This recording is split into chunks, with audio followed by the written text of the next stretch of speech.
یہ مئی 1980 کی بات ہے۔ جرمنی میں مریام نام کی ایک عورت رہتی تھی۔ اس کی ایک 7 سال کی بیٹی اینا بھی اس کے ساتھ رہتی تھی۔ 5 مئی 1980 کی صبح اینا اسکول جبکہ اس کی ماں اپنے کام پر چلی گئی۔ چھٹی کے وقت جب اینا اپنے گھر واپس آئی، وہ اکیلی اپنے گھر کے باہر کھیل رہی تھی۔ تبھی اس کے پڑوس میں رہنے والا ایک شخص جس کا نام کلاس تھا، وہ اینا کو اٹھا کر اپنے گھر لے گیا اور اس کے ساتھ غلط کام کر کے اسے موت کے گھاٹ اتار دیا۔ جب شام کو اس کی ماں گھر آئی تو اسے اپنی بیٹی کہیں بھی نظر نہ آئی۔ اس کی ماں نے پولیس کو اطلاع دی۔ تب ان کے ہمسائے میں سے کسی نے بتایا کہ ہم نے اینا کو کلاس کے ساتھ دیکھا تھا۔ پولیس نے اس کو پکڑ لیا۔ تھوڑی سی تحقیق کے بعد اس نے اپنا جرم قبول کر لیا۔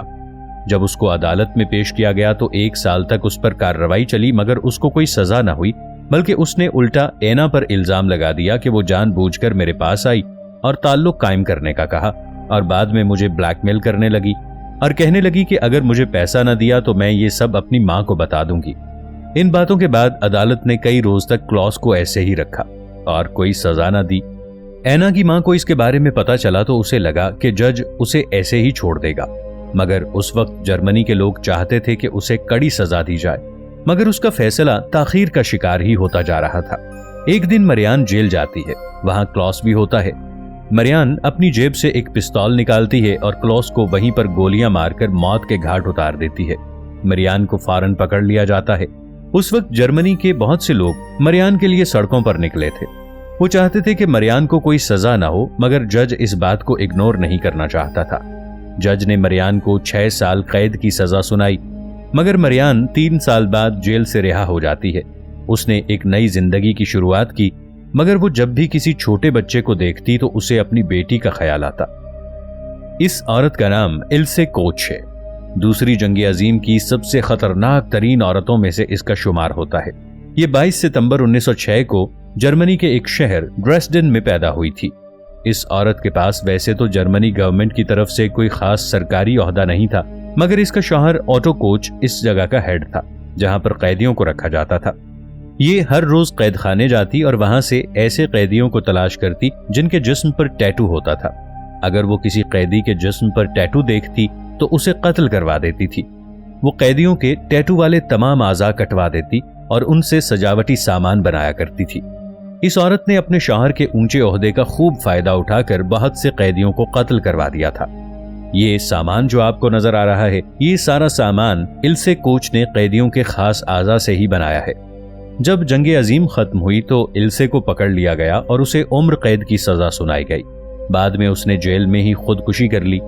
اس عورت نے اپنا شوق پورا کرنے کے لیے بہت سے قیدیوں کا قتل کروایا تھا، اس لیے اس عورت کو قیدیوں کی چڑیل بھی کہا جاتا تھا۔ اس آدمی کا نام اسٹیفن بیبروفسکی تھا۔ یہ 1890 کو پولینڈ میں پیدا ہوا۔ اسٹیفن کی ماں کا نام بینیڈیٹا تھا۔ جب وہ پیدا ہوا تو اس کے جسم پر بہت بڑے بڑے بال تھے۔ بینیڈیٹا اپنے بیٹے کو اس حالت میں دیکھ کر کافی ڈر گئی تھی، کیونکہ اس کو لگا کہ اس کا بیٹا کسی اور وجہ سے پیدا ہوا ہے، کیونکہ جب یہ پریگننٹ تھی تو اس کے شوہر مائیکل پر ایک شیر نے حملہ کیا تھا۔ جس وقت شیر نے اس کے شوہر پر حملہ کیا تھا اس وقت وہ اپنے شوہر کو دیکھ رہی تھی، اس لیے اسے لگتا تھا کہ میرے بیٹے کی یہ حالت اسی وجہ سے ہوئی ہے۔ یہ اس کی ماں کا صرف ایک وہم تھا۔ دراصل اس کا بیٹا ایک بیماری میں مبتلا تھا جسے ہائپرٹریچوسس کہا جاتا ہے۔ اسٹیفن جب 4 سال کا ہوا تو اس کی ماں نے اسے ایک سرکس والے کو دے دیا۔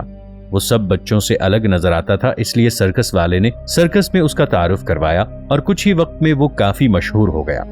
وقت کے ساتھ ساتھ اسٹیفن کے چہرے کے بال بہت زیادہ بڑھ چکے تھے، اس لیے دور سے اس کا چہرہ ایک شیر کی طرح نظر آتا تھا، اور اسی وجہ سے بعد میں اس کا نام دی لائن فیس مین کے نام سے مشہور ہوا۔ 1934 میں جب یہ 41 سال کا تھا تو برلن میں اس کی موت واقع ہو گئی۔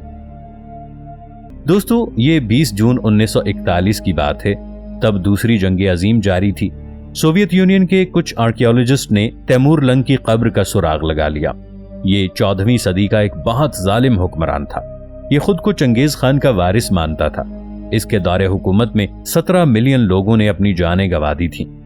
اس کی قبر پر یہ تحریر لکھی ہوئی تھی کہ جو بھی میری قبر کو کھولے گا وہ مجھ سے بھی زیادہ ظالم حملہ آور کو پیدا کرے گا۔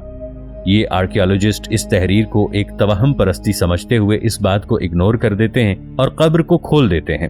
اس کے بعد پھر وہ ہوتا ہے جو کسی کے وہم و گمان میں بھی نہیں تھا۔ کیونکہ قبر کھودنے کے بعد دنیا کا سب سے ظالم ترین حکمران ہٹلر اپنی 30 لاکھ افواج کے ساتھ سوویت یونین پر قبضہ کرنے کا اعلان کر دیتا ہے، جو کہ افواج کے ساتھ تاریخ کا سب سے بڑا حملہ تھا، جس میں 17 ملین لوگوں نے اپنی جانیں ضائع کر دیں۔ یہ کہانی امریکہ کے ایک مشہور لکھاری مارک ٹوائن کی ہے۔ یہ 1835 کو پیدا ہوئے تھے۔ اس سال ہیلیز کومیٹ بھی نظر آیا تھا۔ آپ کی معلومات میں اضافے کے لیے بتا دیں کہ ہیلیز کومیٹ ہر 75 سال بعد سورج کو آربٹ کرتا ہے اور یہ بجلی سے نظر آتا ہے۔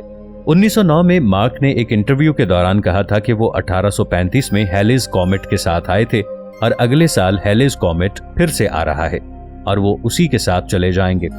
دوستو، اب جو میں بات آپ کو بتانے جا رہا ہوں وہ آپ کو حیران کر دے گی، کیونکہ ٹھیک 21 اپریل 1910 کو ہیلیز کومیٹ نظر آیا تھا اور اسی وقت مارک ٹوائن کی موت واقع ہو گئی تھی۔ 1914 کو جب پہلی جنگ عظیم جاری تھی، جرمنی کا ایک خفیہ ایجنٹ پیٹر فرانس میں پکڑا جاتا ہے۔ فرانس کے سینئر آفیسرز نے اس کی گرفتاری کو خفیہ ہی رکھا اور اس کی پروفائل سے غلط معلومات جرمنی بھیجتے رہے۔ ساتھ ہی پیٹر کے لیے جرمنی سے جو تنخواہ آتی تھی اسے فرانس کے سینئر آفیسر نقلی دستخط کر کے وصول کرتے رہے اور اس کی تنخواہ کو جمع کر کے ان آفیسرز نے ایک گاڑی بھی خرید لی۔ مگر ایک دن شہر میں گھومتے ہوئے اس گاڑی کا ایکسیڈنٹ ایک آدمی کے ساتھ ہو جاتا ہے اور وہ آدمی موقع پر ہی دم توڑ جاتا ہے۔ جب اس آدمی کے بارے میں تحقیق کی گئی تو آفیسرز کے ہوش اڑ گئے، کیونکہ وہ کوئی اور نہیں بلکہ پیٹر ہی تھا، جو کہ 1970 میں کسی طرح جیل سے بچ نکلنے میں کامیاب ہو گیا تھا اور فرانس میں ہی کہیں چھپ کر رہ رہا تھا۔ یہ ایک ایسا واقعہ ہے جسے آج تک کوئی بھی نہیں سمجھ پایا۔ ٹریسیٹا باسا نام کی یہ لڑکی فلپینز میں پیدا ہوئی تھی۔ بعد میں یہ لڑکی امریکہ کے شہر شکاگو میں چلی گئی۔ وہاں یہ لڑکی ایک ہاسپٹل میں نوکری کرتی تھی، مگر 21 فروری 1977 کو اس کے گھر میں آگ لگ گئی۔ باسا کے ہمسایوں نے فوراً پولیس کو کال کی اور آگ کو بجھا دیا گیا۔ بدقسمتی سے اس دن باسا گھر پر ہی موجود تھی اور آگ میں جھلسنے کی وجہ سے اس کی موت واقع ہو گئی، مگر تحقیق کرنے پر یہ بات پتہ چلی کہ آگ لگنے سے پہلے اس لڑکی کو قتل کر دیا گیا تھا۔ اس بات سے پڑوسی بہت حیران ہوئے، کیونکہ وہ ایک اچھی لڑکی تھی، اس نے کبھی کسی کے ساتھ کوئی جھگڑا نہیں کیا تھا۔ پولیس نے اس بات کی کافی تحقیق کی، مگر اس کی تہہ تک نہیں پہنچ سکی کہ باسا کو کس نے قتل کیا تھا۔ آہستہ آہستہ وقت گزرتا رہا اور اس واقعے کے 6 ماہ بعد ایک لڑکی ریمی سامنے آئی، جو کہ باسا کی دوست تھی اور یہ دونوں ہاسپٹل میں ایک ساتھ کام کرتی تھی۔ ریمی نے جو بات پولیس کو بتائی، پولیس اس بات سے حیران رہ گئی۔ ریمی نے کہا کہ میری دوست روزانہ میرے خواب میں آتی ہے اور کہتی ہے میرا قتل میرے گھر کے پاس رہنے والے ایک آدمی نے کیا ہے۔ اس آدمی کا نام شوری ایلن تھا۔ یہ آدمی بھی باسا کے ساتھ کام کیا کرتا تھا۔ ریمی کا کہنا تھا کہ باسا میرے خواب میں آتی ہے اور کہتی ہے کہ ایلن میرے گھر کے اندر گھسا، اس نے میرے زیورات چوری کیے، میں نے جب شور مچایا تو اس نے مجھے قتل کر دیا۔ پولیس اس بات سے حیران تھی، کیونکہ ایک خواب کے بلبوتے پر کسی آدمی کو گرفتار نہیں کیا جا سکتا تھا، مگر پولیس نے پھر بھی اس لڑکی کی باتوں کو مد نظر رکھتے ہوئے تحقیق شروع کی۔ تحقیق سے یہ بات پتہ چلی کہ ایلن کی بیوی کے پاس کچھ وقت پہلے ہی نئے زیورات آئے تھے۔ پولیس نے ایلن کو گرفتار کیا اور سختی سے اس سے پوچھ گچھ کی۔ تب ایلن نے ایک حیران کر دینے والی بات پولیس کو بتائی۔